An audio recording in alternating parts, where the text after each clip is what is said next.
Thank you for tuning in to WDRB Media, the The voice voice of of the the community. community. And you're listening to Give Him Glory Radio Show. And we're your hosts, Camille. And Jordan Harrington. We are back with Miss Celeste Frazier, aka Miss Lisa. What is your job? What do you do? I am an educator. I am a teacher. I am in my 36th year What? of teaching. 36. Woo! I retired in 2014 after 30 some years. Okay. And then I went back to work in 2018 All right. What made because you go back officially? I love what I do. Oh, that's Oh. I good. don't look at what I do as a job. Um, I don't. If I have to go to work and not be happy, then I don't want to work there. Right. That's Right. okay. Yeah. That's an awesome feeling then. It is. And that's just the way I feel. And I enjoyed doing what I was doing. After 30 years, my mother became ill, Okay. and I was the only girl, and she needed to be cared for at home. She couldn't be left at home by herself. And I Right. had enough time. At that time, I had enough years to retire. So Okay. Yeah.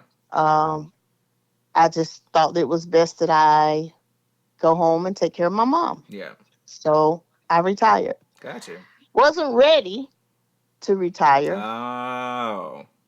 but I did because my mama needed me. Right. And Right. then when we found one of my father's cousins moved back from South Carolina up this way, and she was in healthcare, and we found her to come in, and she was a live-in with my mom. Oh So wow.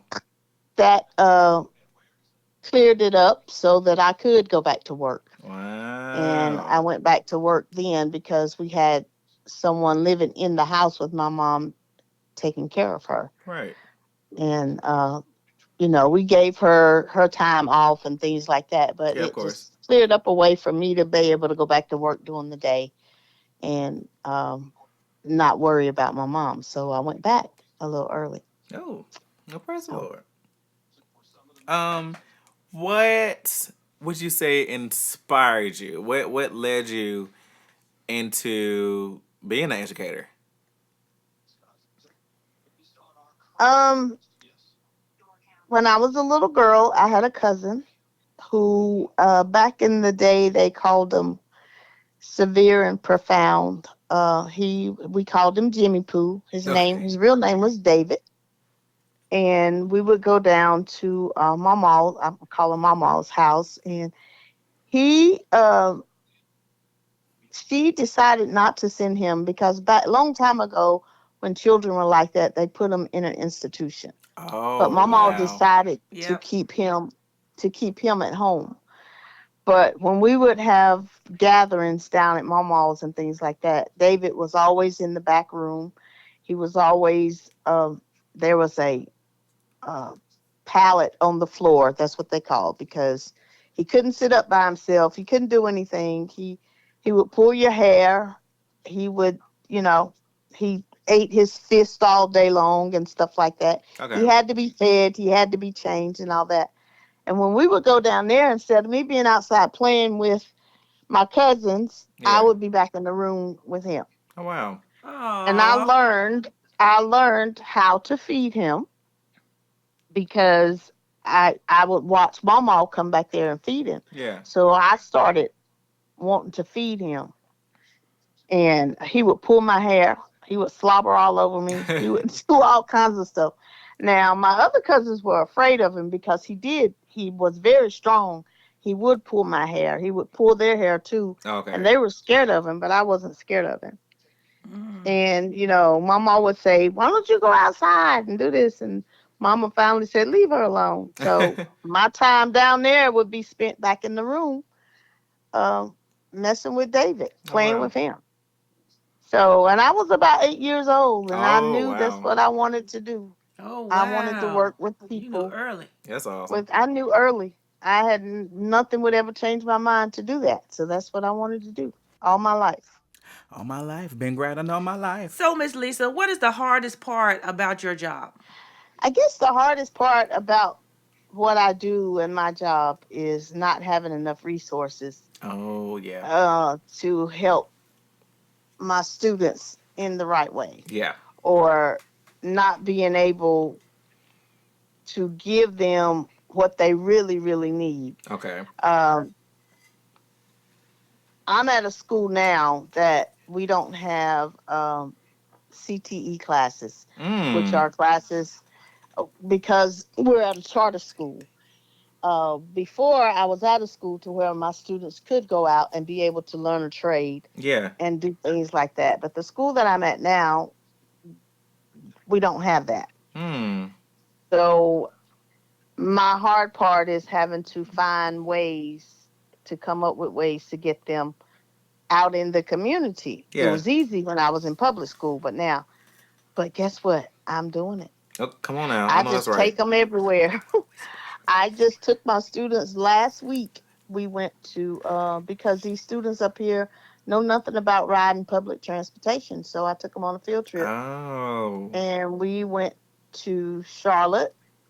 Um, I called the transit center, and they sent a bus to Walmart down at Mount Holly Huntersville Road, and my kids, we went down there. We got on a public bus, and we rode through Charlotte, and the people were on the bus to explain to us how to do it, how to do that.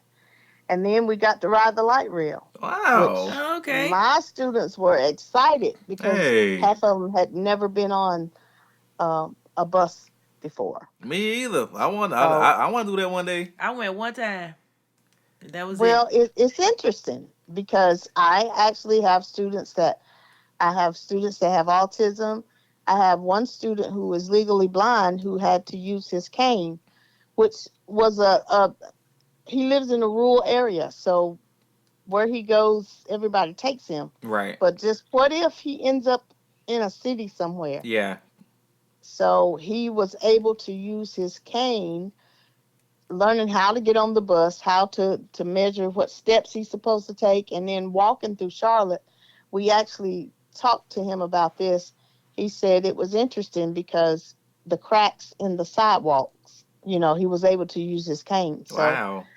I Okay. tried to find adventures out in the community. I stay off campus more than I do on campus now Wow. because there's nothing for them to do on Not campus on to campus, learn then no. anything. So, Especially and we have you fun doing it. trying to get them ready for to be Real in the life world. Yeah. situations. You got that right. So we go off campus every Thursday to a place to work. It's a warehouse, and they let us come in there, and it's different jobs that we do with price and stuff and all that kind of stuff.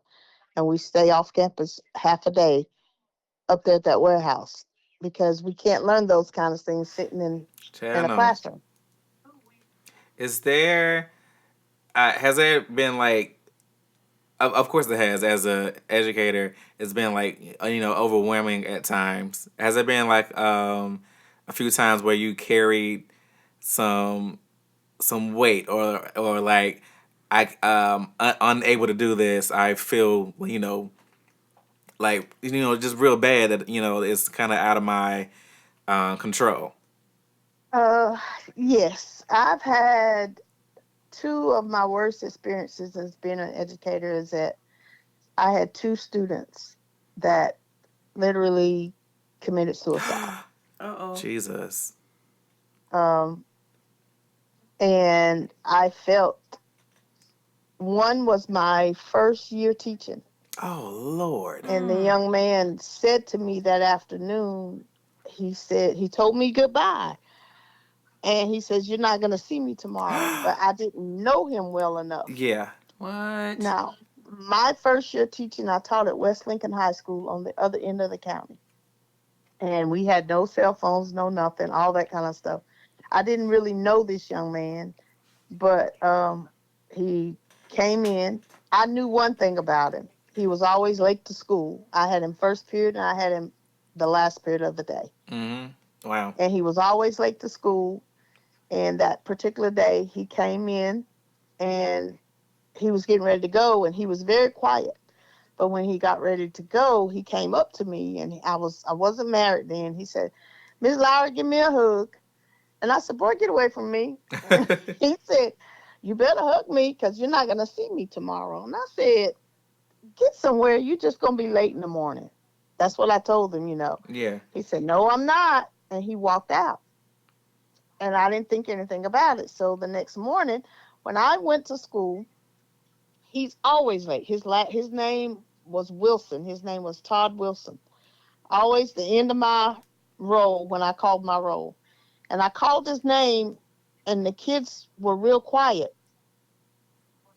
And I said, "Oh yeah, I forgot. Todd gonna be walking here late in a few minutes."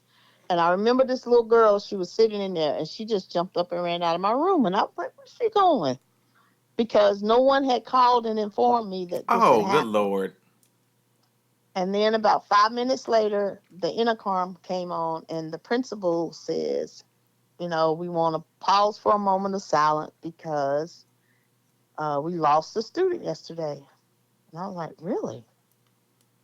And when they said his name, and I just sort of like, "Really?" Yeah. Yeah. So I walked out. I went next door to one of the other teachers there, and I said, "What happened to Todd?" And they said, "Oh, no one told you?" They said he went home after school yesterday and shot himself in the head. Jesus. Mm. That was one moment that I wanted to quit Yeah. because I felt like if I had listened to him, I literally wanted not to go back into a classroom. Yeah. I understand that. And then years later, I had a young man when I was teaching down here at East Lincoln. He came here from New York. Uh, Said that he came here, he was part of a gang or whatever, but anyway, he was nice looking. He was an Italian. He was. I tell you. Nice looking young man. His name was George, and I'll never forget George. Matter of fact, I have a little rag doll that George gave me Oh, that I wow. keep. But George got a hold to some bad drugs, Oh, no. and they had to send him off. So he came back. When he came back to school. Uh, got him to graduate, but he called me one day. He called me at my house one day, and he talked to me, and he said, "I just wanted to tell you I love you." I said, "George, what you doing?" I thought he was getting high. I did. I was like, stay off of that stuff. Yeah. And he Yeah. said Mm-hmm. that to me. Because you never And I know. was like, and I said, "Okay, George, I love you too." He said, "Nah, I really do." And he says, I appreciate everything that you've done for me. I didn't pay it any attention. The next day, I wasn't at home. And Carl said that George called you, after I got home later. I said, "George, what did he call me for again?" I said, "He called me yesterday." And then one of the ladies drove a bus that lived beside of him, and his parents were gone out of town. She picked up the phone and she said, "Can you come to George's house?" She said, "Something bad has happened over there." And he didn't live far. He Okay. lived in the neighborhood. I said, "Yeah." I put my clothes on and I went over there, and I saw all these kids in the yard, and there was police. And I thought maybe George had got caught with some drugs or something. And I just went up the steps to go into the house. Yeah. And the resource officer from the high school was there. And he turned and saw me going up the steps. And he said, "Lisa, don't open the door." And I opened the door. And he was on the floor. And that he had shot himself under his Oh, skin. Jesus. man. And I could I just stood there. I was like, "Oh my God, oh my God, oh my God." And the resource officer walked up and he said, "Are you okay?" And I said, "He called me." It was almost like maybe I could have stopped it, but I Yeah. really couldn't. Yeah. I No. couldn't have stopped it because he had a plan, and he had planned to do Yeah. that in front of his friends. Yep. He had planted a gun. He had done everything. So I God think those were the almighty. two most the moments that Yeah, for sure. Yeah. yeah. Absolutely. Because it's I've like had, uh, you never yeah, know. They could be just and looking as happy as normal as Right. as they usually are, and you just never know. And it's nothing you could do, especially if they made up in their mind. but this is why when people say to me, or they say I'm gonna kill, I take it very seriously. I don't like people telling me that. No, I don't like people pretending that I'm gonna kill myself. I'm gonna no. do this. That you tell me you're gonna kill yourself, I'm taking you to the nut house, or you going I somewhere. never You're thought that not was staying funny. in my Right. house. I wouldn't. I ain't never said it to Don't nobody. tell me that. I don't play them games.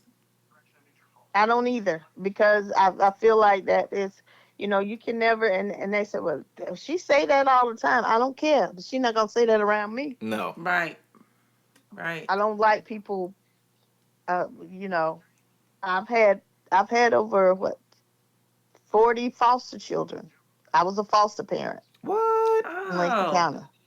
You didn't know? I didn't I know, didn't. girl. I didn't know that. Oh yeah.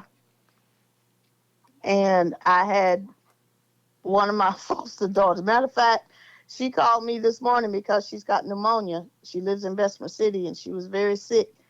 And her little boy, she's got a little boy that's 7, and she sent me a text message this morning, and she said, "I'm hurting so bad." I was at a workshop today at the other campus, and Mm-hmm. I called her and I said, "Sharon, what's wrong with you?"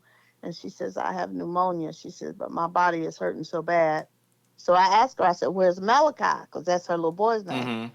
And they were out of school today. I was like, do you have anything in there that he can eat? Because if you're sick, you don't need to be getting up." And she was Right. like, "No." So I didn't know how to DoorDash until today. Ashley Oh. had to talk me through DoorDash. I've never DoorDashed before. So I DoorDashed her some juice and some stuff so that he could have food there today. So Okay. Well, we're definitely gonna pray for her. yeah, yeah, Um. pray for her. So you just out here being superwoman. Is that Right. what you're doing? I don't know. I'm just Yes, Jesus. loving give people what a like give. I'm just loving people like I want somebody to love me. I know that's right. That's good.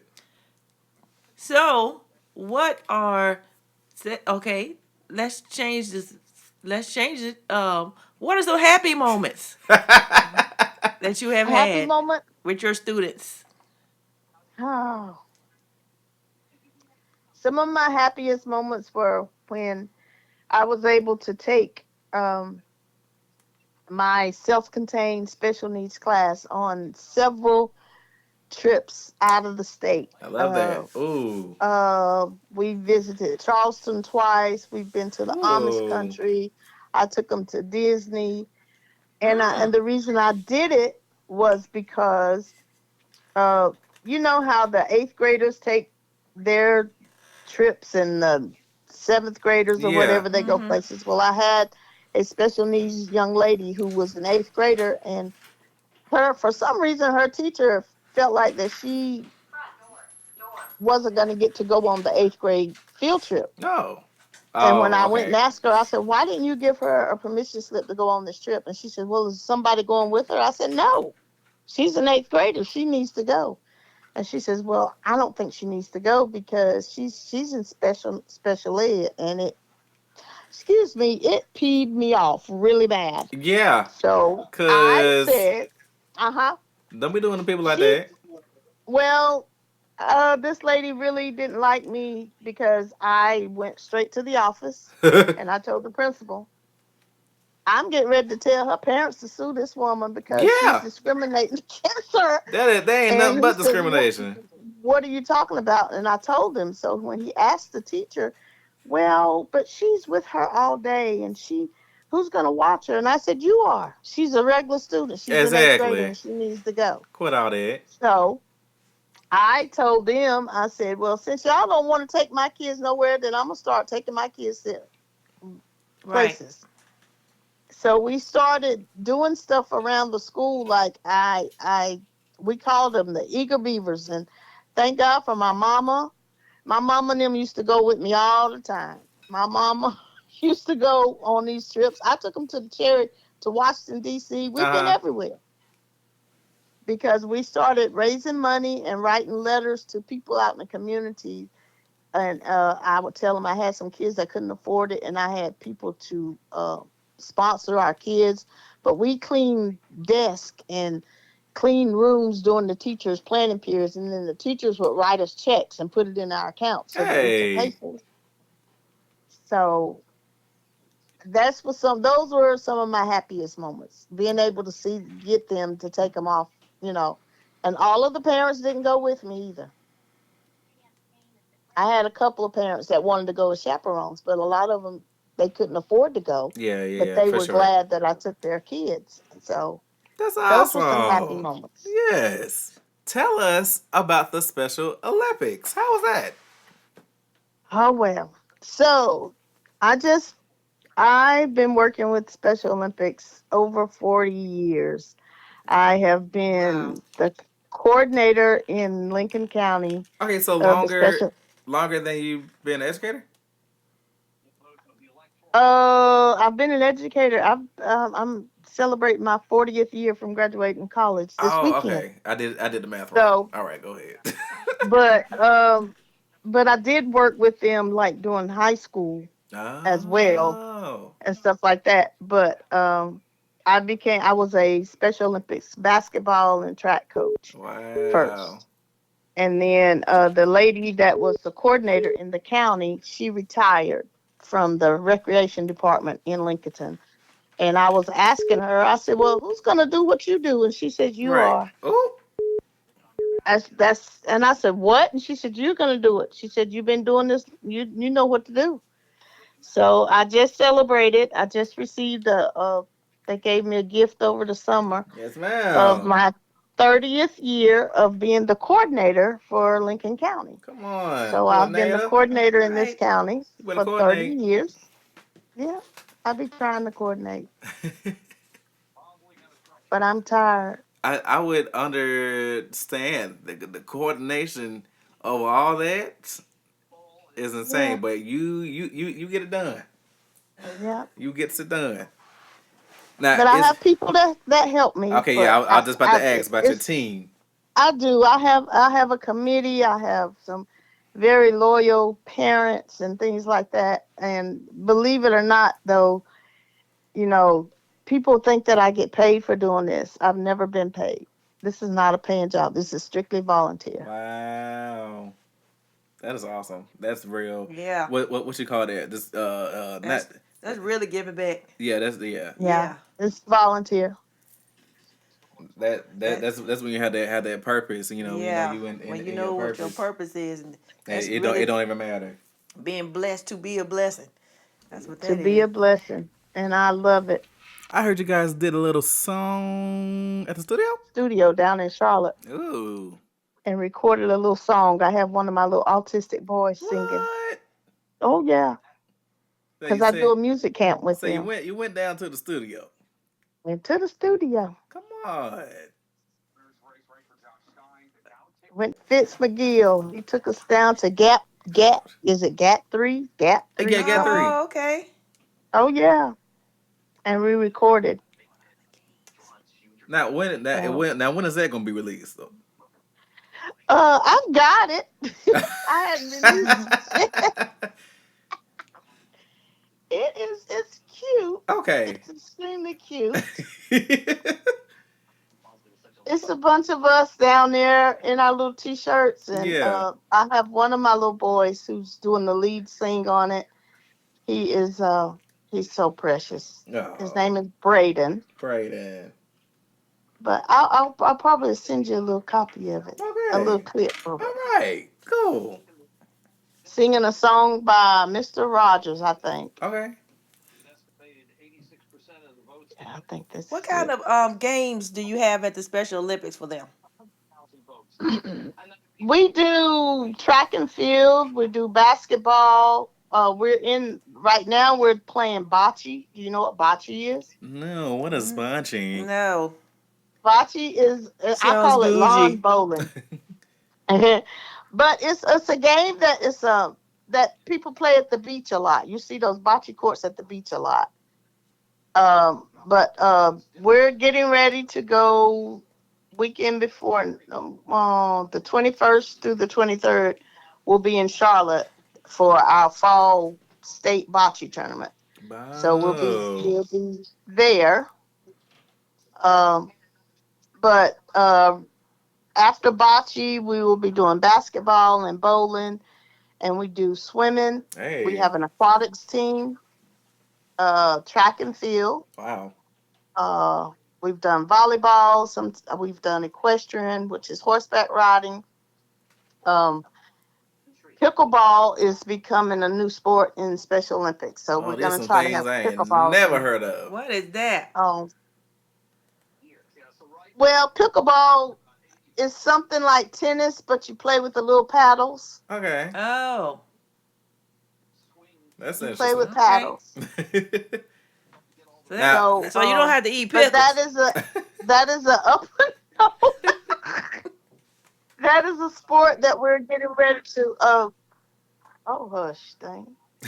But that is a sport that we're getting ready to start in Special Olympics, and believe it or oh.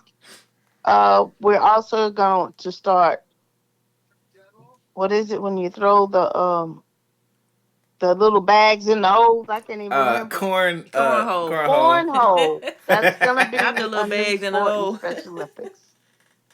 So, but yeah, but there are a lot of sports that we don't do them all because I, we don't have anywhere to ski Oh, down here. well, But we yeah. have athletes that ski, that roller skate, that ice skate, that Ooh. ride bikes, you know. So there's a lot of different sports that we don't do here in Lincoln County because we don't have Right. the facilities to do them in, or soccer is one of our sports. Of course. Softball is a sport, but I'm scared because I don't want nobody getting hit no head with no No, anybody ball. got time for that. That's really why I don't play baseball, because I've been so Yeah, scared. If somebody hit my face, I'm fighting everybody. So yeah. that's been my problem. Well, that's So cool.